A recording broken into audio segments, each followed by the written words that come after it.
In tonight's headlines, Chief Executive John Lee says Hong Kong possesses its own edge to ride on the eastward shift of global economic gravity. Preliminary results show that the 9 monkeys that died at the Zoological and Botanical Gardens have succumbed to an infectious disease that can affect both animals and humans. And a self-proclaimed Taoist priest is jailed for life for murdering an intellectually impaired woman under the disguise of exorcism rituals in a village in Sai Kung 5 years ago.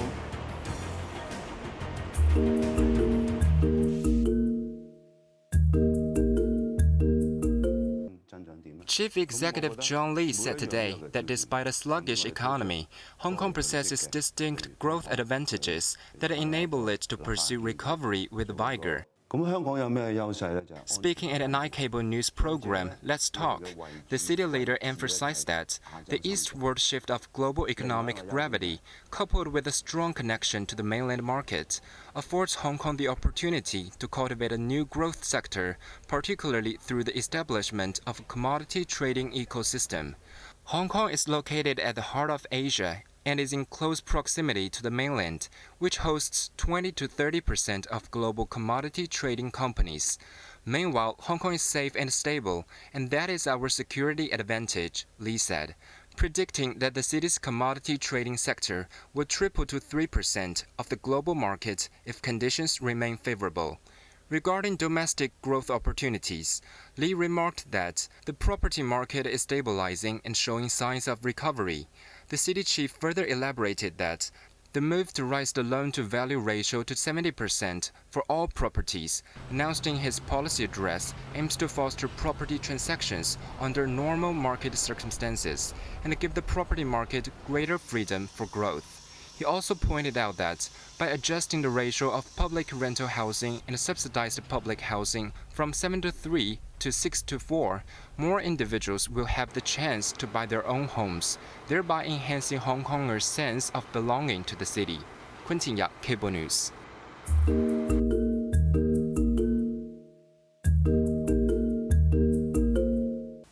Preliminary tests revealed that melioidosis, an infectious disease that could affect humans and animals, was the culprit that took away the lives of 9 monkeys at the Zoological and Botanical Gardens earlier this week. Secretary for Culture, Sports and Tourism Kevin Yeung said, through necropsy and laboratory tests, the monkey's cause of death was melioidosis.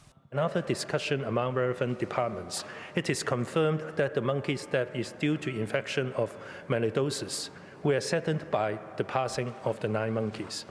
Under normal circumstances, melioidosis infection is through contact with contaminated soil and surface waters, but not person to person or animal to person.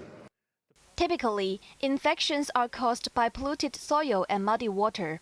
As the gardens once carried out soil digging work next to the monkeys' cages, the cause of death might relate to the work, Yeung added.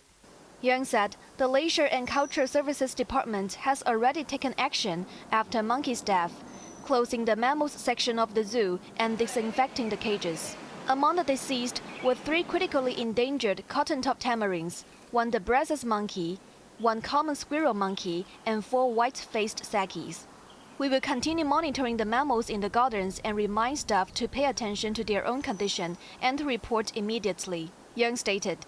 The city has recorded 18 cases of melioidosis infection so far this year, more than the 17 cases recorded last year. Evelyn Bai, Cable News.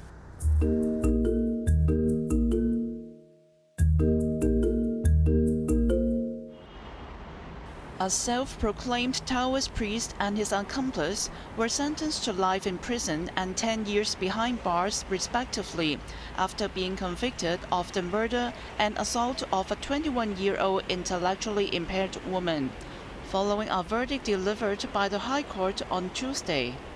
The court heard that 54-year-old Dunsany Zheng, a Chinese medicine practitioner, under the disguise of exorcism rituals, subjected Ng Yan-yu, the victim, to brutal beatings with household items and indecently assaulted her with a dildo as part of a virginity-breaking ritual.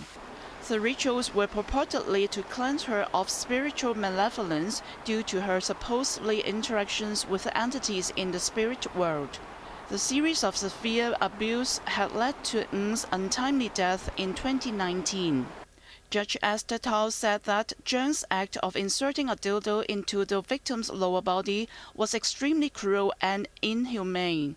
It was one of the worst indecent assault cases she had ever seen in her many years as a judge, and hence gave him the maximum penalty of 10 years imprisonment for the charge on indecent assault, while the murder charge carries a life sentence. Tao also pointed out that the behavior of the female defendant, 57-year-old Ma Yukang, the victim's mother, was more serious than that of Zheng's, allowing the victim to be abused and even involving in evil deeds. Her criminal liability is the same as that of the male defendant, and hence a maximum penalty of 10 years was imposed. Best Learn Cable News.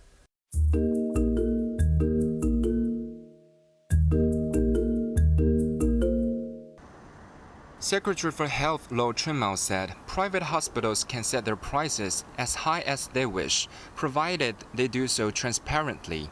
In response to a lawmaker's query about limiting private hospitals' charges, Lo emphasized that the focus should be on transparency rather than restrictions. We don't want hospitals to be like an omakase restaurant. Omakase sets usually have a set price, and chef decides what you are going to eat. In a hospital, doctors decide what checks you have to go through, but in the end, it may not be a fixed price. Lo clarified that, while he prefers not to view medical services as products, in Hong Kong's free market, the government will not cap charges, but will ensure transparency, allowing patients to know the costs of checks and surgeries. Some lawmakers proposed that the government could offer tax incentives for private hospital doctors to work in public hospitals to boost manpower. Lo said they would take into consideration whatever measures deemed necessary to enhance public health care services.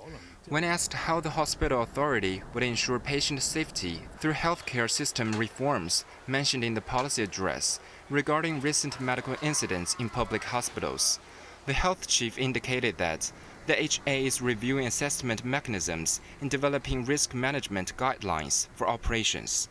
He also defended that the city's overall medical incident rates are lower than those in the United Kingdom and the United States. Separately, Lo announced that a task force has been formed to study the establishment of the third medical school in the city, with the first meeting scheduled for this month. Proposal collection will begin in the first half of next year, aiming for a concrete plan by year-end. Quentin Yang, Cable News.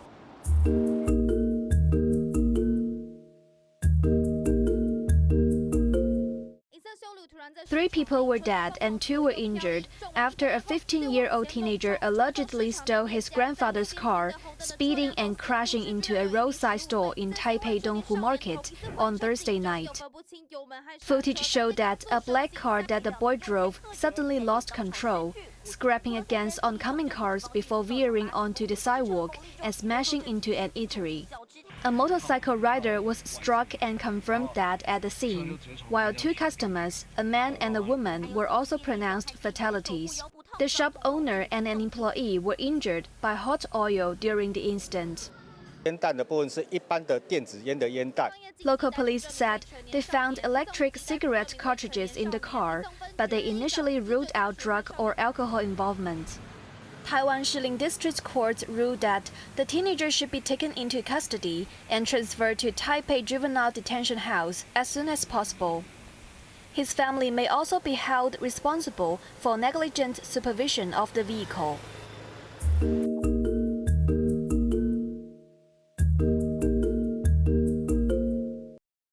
The Israeli military on Thursday announced the killing of Hamas leader Yahya Sinwar by its forces in southern Gaza the previous day. The Israel Defense Forces stated that Sinwar was among the 3 terrorists killed. Drone footage released by the IDF showed who they claimed to be Sinwar, sitting in a chair, face covered with a cloth, and throwing a stick at the drone. The military said his identity had been confirmed through DNA test and dental records comparison. While there was no comment from Hamas, Israeli Prime Minister Benjamin Netanyahu quickly took credit, but noted that it did not signify the end of the war in Gaza. While this is not the end of the war in Gaza, it's the beginning of the end. To the people of Gaza, I have a simple message. This war can end tomorrow. It can end if Hamas lays down its arms and returns our hostages. Nearly 250 people were taken captive from Israel during the Hamas's October 7th attacks.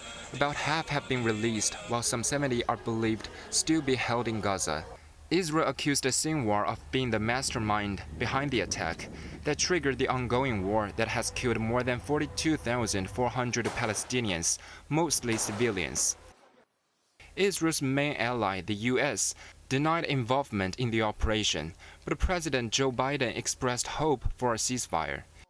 However, Iran, key supporter for Hamas, indicated an escalation of hostilities, stating in a social media post that Sinwar's death would strengthen the spirit of resistance.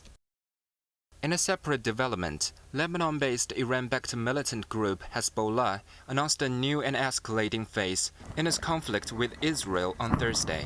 Hezbollah's statement on Telegram did not mention Sinwar's death. This followed an Israeli military operation that killed 27 people during the ground offensive in southern Lebanon on Wednesday. Quentin Yap, Cable News.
China's economy grew at a rate in line with expectations in the third quarter, but the growth rate moved further away from the country's annual growth target of 5%. The GDP grew by 4.6% over a year ago during the July to September period, meeting forecasts, but down from the 4.7% growth seen in the previous quarter. 经济回升向好的基础还不牢固。 Deputy Head of the National Bureau of Statistics, Shanlai Yun, said the foundation for the economic recovery and growth still needs to be strengthened by intensifying the synergy of existing and incremental policies, advancing the implementation of policies, as well as consolidating and enhancing the momentum for recovery and growth in order to achieve the annual targets of economic and social development. Separately, retail sales rose in September by 3.2% compared to a year ago, marking a pace faster than the 2.1% growth seen in August. Industrial output, meanwhile, grew by 5.4% last month year-on-year, compared to the 4.5% rise in August. Overall fixed asset investment grew by 3.4% in the first 9 months of the year, unchanged from the 8-month growth rate. Property investment dropped 10.1% year-over-year in the first 9 months of the year after a 10.2% decline in the first 8 months. Elsewhere, overall urban unemployment rate stood at 5.1% in September, compared with a 5.3% in August. Best Learn Cable News.